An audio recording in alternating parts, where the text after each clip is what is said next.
খবর 24 সাথে আপনাকে স্বাগত। নতুন নতুন খবর জানার জন্য আমাদের চ্যানেলে চোখ রাখুন।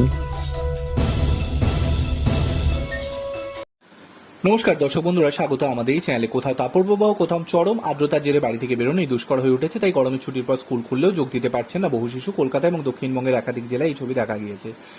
রাজ্য জুড়ে স্কুলগুলিতে গরম ছুটি শেষ হয় 9 জুন। 10 তারিখ অর্থাৎ সোমবার থেকে স্কুলগুলিতে পঠন পাঠন শুরু হয়েছে। কিন্তু তাপমাত্রা এবং আবহাওয়ার পরিস্থিতির কথা মাথায় রেখে আবার নতুন করে সিদ্ধান্ত নিল রাজ্য সরকার। আজ বুধবার সব স্কুলগুলিতে নির্দেশিকা জারি করা হয়েছে।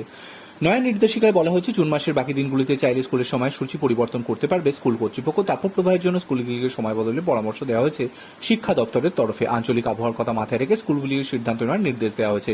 অর্থাৎ কোথায় কত তাপমাত্রা, তাপপ্রবাহের পরিস্থিতি কেমন তা মাথায় রেখেই সিদ্ধান্ত নিতে হবে স্কুল কর্তৃপক্ষকে।